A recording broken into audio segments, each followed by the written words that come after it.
அனைவருக்கும் வணக்கம். இந்த பதிவில் நம்ம எதை பற்றி பார்க்க போகிறோன்னு தெரிஞ்சுக்கிறதுக்கு முன்னாடி மறக்காமல் நம்ம சேனலை சப்ஸ்கிரைப் பண்ணிக்கோங்க. கூடவே பெல் பட்டனையும் கிளிக் பண்ணிவிட்டு ஆளுங்கிற ஆப்ஷன் கொடுத்துட்டிங்கன்னா நான் போடுற வீடியோக்கள் எல்லாமே மிஸ் ஆகாமல் நோட்டிஃபிகேஷனில் வந்துடும். இந்த பதிவு ரொம்ப ரொம்ப முக்கியமான பதிவு, அனைவரும் தெரிந்து கொள்ள வேண்டிய ஒரு அவசிய பதிவு, அவசர பதிவு அப்படின்னே சொல்லாங்க. எதை பற்றிய பதிவு அப்படின்னு பார்த்திங்கன்னா, இன்றைக்கி நாளானது ரொம்ப ரொம்ப விசேஷம் பொருந்திய சக்தி வாய்ந்த ஒரு நாளாகவே அமைஞ்சிருக்குது. இன்றைக்கி ஜூலை மாதத்தின் 17ஆம் தேதி, ஆடி மாதத்தின் முதல் தேதி, நிறைஞ்ச வியாழக்கிழமை. வியாழக்கிழமைங்கிறது குரு பகவான் வழிபாட்டிற்கும் குபேரர் வழிபாட்டிற்கும் ஏற்ற ஒரு நாளாக கருதப்படுது. மேலும் இந்த நாளில் பணவரவுக்காக நம்ம ஒரு சில பரிகாரங்கள் செய்கிறோம் அப்படிங்கும்போது அது நமக்கு கை மேலே பலன் கொடுக்கும் அப்படின்னு சொல்லலாம். கூடவே இந்த ஆடி 1 ஒவ்வொரு ஆங்கில மாதமாகட்டும் தமிழ் மாதமாகட்டும் அதன் முதல் தேதிங்கிறது விசேஷம் பொருந்தியதாகவே பார்க்கப்படுது. இந்த நாளில் நம்ம செய்யக்கூடிய சில நல்ல விஷயங்கள் அந்த மாதம் முழுக்க தொடரும். அப்படிங்கிறதுனால தான் கோவிலுக்கு போகிறது, சில மங்கள பொருட்கள் வாங்கிறது, பணவசிய பரிகாரங்கள் செய்கிறது, இதெல்லாம் நம்ம செஞ்சோன்னா நல்ல ரிசல்ட் கிடைக்கும். சரி, மேலும் இன்றைக்கி லா ஆஃப் அட்ராக்ஷன் படி 8ங்கிற எண் அமைஞ்சிருக்குது. இந்த தேதி பார்த்திங்கன்னா 17. இதனுடைய கூட்டுத்தொகை 1 7 ஆட் பண்ணும்போது 8ன்னு வருது. இது அபரிமிதமான செல்வத்தை ஈர்த்து கொடுக்கக்கூடியது. அடுத்ததாக 897 அப்படிங்கிற உடனடி பண தேவையை பூர்த்தி செய்யக்கூடிய எண்ணுக்கான சேர்க்கையும் இந்த நாளில் நமக்கு அமைஞ்சிருக்குது.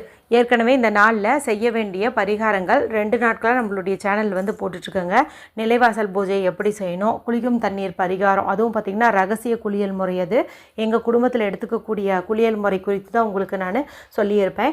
அடுத்ததாக பார்த்திங்கன்னா கற்பூரவள்ளி இலை 3 கிடச்சிச்சின்னா அதை வச்சு ஒரு பரிகாரம் செய்ய சொல்லியிருப்பேன். அடுத்ததாக இன்றைக்கி இரவுக்குள்ளே வாங்க வேண்டிய சில முக்கியமான பொருட்கள், அதில் ஏதாவது ஒன்று வாங்கினீங்கன்னா கூட அந்த பொருள் வர நேரம் உங்கள் வீட்டுக்கு பணவரவு அதிகரிக்கும் அப்படின்னே சொல்லலாம். அடுத்ததாக பார்த்திங்கன்னா இன்றைக்கி கண்ணாடியை பார்த்து சொல்ல வேண்டிய ஒரு வார்த்தை குறித்து ஒரு பதிவு போட்டிருந்தேன். அடுத்ததாக இன்றைக்கி 5 ரூபாய் நாணயத்தில் ஒன்று வரைஞ்சி வைங்க அப்படின்னு சொல்லியும் போட்டிருந்தேன். இது எல்லாமே செய்யறதுக்கு ரொம்ப சிம்பிளாக இருக்கும். மேலும் எந்த ஒரு பரிகாரம் செய்வதற்கும் ரூல்ஸ் அண்ட் ரெஸ்ட்ரிக்ஷன்ஸ் கிடையாது. அதனால் எல்லாருமே செஞ்சு பலனடையலாம்.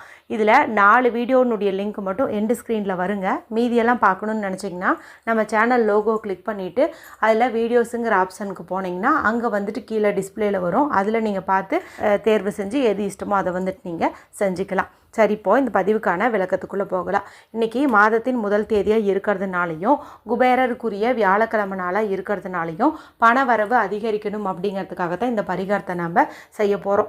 இப்போ நான் சொல்ல போகிற இந்த பரிகாரத்தை நீங்கள் ஒரு முறை செஞ்சீங்க அப்படின்னாவே போதும், நல்ல ஒரு பண வரவு உண்டாகும் அப்படின்னே சொல்லலாம்.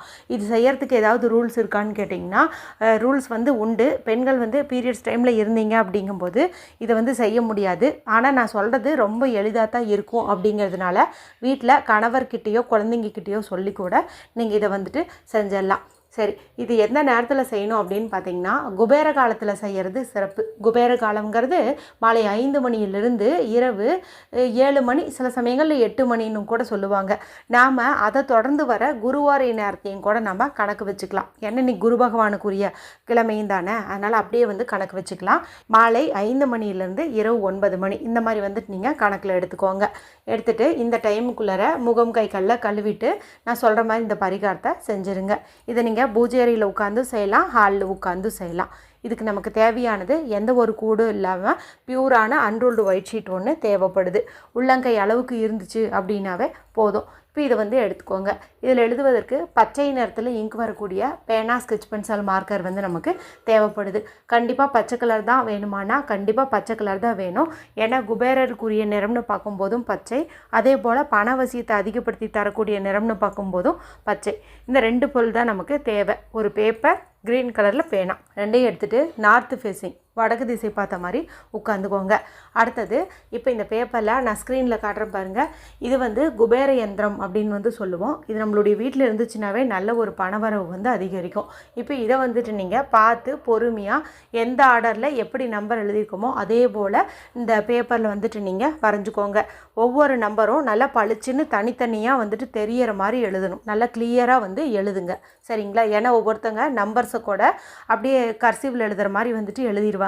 அந்த மாதிரிலாம் எழுதாமல் தனித்தனியாக இது இந்த நம்பர் தான் அப்படின்னு பளிச்சுன்னு தெரியற மாதிரி நீங்கள் எழுதணும். கொஞ்சம் டார்க்காகவே வந்து எழுதிக்கோங்க. இதே மாதிரி பாக்ஸ் போட்டு அந்த பாக்ஸுக்குள்ளே வந்துட்டு ஒவ்வொரு நம்பரையும் நீங்கள் எழுதிக்கோங்க. இப்போ நான் சொல்கிறேன்னு இல்லையா, இதேவே வந்து நீங்கள் 2 பேப்பரில் வரைஞ்சி வைக்கலாம். அது வந்து இன்னும் யூஸ்ஃபுல்லாக இருக்கும். 2 இல்லைன்னா இப்போ உங்கள் வீட்டில் கணவரும் சம்பாதிக்கிறாரு, நீங்களும் சம்பாதிக்கிறீங்கும்போது 3 பேப்பரில் கூட நீங்கள் வந்து வரைஞ்சி வைக்கலாம். ஏன்னா இது இருக்கிற இடத்துல செல்வம் வந்து கொளிக்கும். சரி, இப்போ வந்து வரைஞ்சி வச்சாச்சு. இப்போ நம்ம என்ன பண்ணணும் அப்படின்னா, இந்த 4 மூலையிலையும் எப்படி வந்து பத்திரிக்கைக்கு மஞ்சள் வைப்போமோ அதே மாதிரி இந்த 4 மூலையிலையும் கொஞ்சம் மஞ்சள் வந்து வைங்க. அதுக்கு மேலே கொஞ்சம் குங்குமம் வந்து வைங்க. இப்போ பார்த்திங்கன்னா இது பார்க்குறதுக்கே நல்ல மங்களகரமாக வந்து இருக்கும். இப்போ அடுத்து என்ன பண்ணணும்னா, இதை வந்து நம்ம எனர்ஜி ஊட்டணும். எனர்ஜி ஊட்டுறதுக்கு நம்ம பூஜை அறையில் வச்சிடலாம். இன்றைக்கி கண்டிப்பாக வந்து நீங்கள் தீபம் ஏற்றுவீங்க இல்லையா, இப்போ அங்கே பக்கத்தில் வந்து இதையே வச்சுருங்க. எப்படியும் ஊதுபத்தி, சாம்பிராணி இதெல்லாமே வந்து காட்டுவீங்க. அதெல்லாமே இந்த பேப்பருக்கும் வந்துட்டு நீங்கள் காட்டுங்க.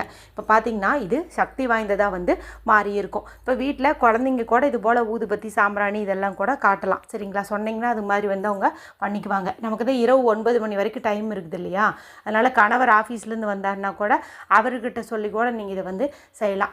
இப்படி எத்தனை பேப்பரில் வரைஞ்சிங்களோ அத்தனை பேப்பரையும் பூஜை அறையில் வச்சு நல்லா வந்து நீங்கள் வேண்டிக்கோங்க. இந்த நாளில் நீங்கள் வந்து அசைவமெல்லாம் சாப்பிடல அப்படிங்கும்போது ஓம் ஸ்ரீம் கும் குபேராய நமக, ஓம் ஸ்ரீம் கும் குபேராய நமக, ஓம் ஸ்ரீம் கும் குபேராய நமக. இந்த மந்திரத்தை நீங்கள் 27 முறை அல்லது 108 முறை சொல்கிறது சிறப்பான பலனை வந்து கொடுக்கும். இல்லைன்னா நீங்கள் 36 முறையாவது சொல்கிறது இன்னும் சிறப்பான பலனை வந்து கொடுக்கும். இப்போ இது நல்லா வந்து எனர்ஜைஸ் ஆகிருக்கும். அதன் பிறகு நீங்கள் இந்த பேப்பரை எடுத்துகிட்டு வந்து உங்களுடைய பீரோவில் பணம் வைக்கக்கூடிய அந்த லாக்கர் இருக்கும் இல்லையா, அங்கே வந்துட்டு நீங்கள் இதையை ஒட்டி வச்சுருங்க. பீரோவில் பணம் சேர்த்தும் பழக்கமே எங்களுக்கு இல்லை அப்படின்னு நினைக்கிறவங்க வேறு எங்கே நீங்கள் பணம் வைப்பீங்களோ அந்த பெட்டியில் இதை வந்துட்டு நீங்கள் ஒட்டி வச்சுருங்க.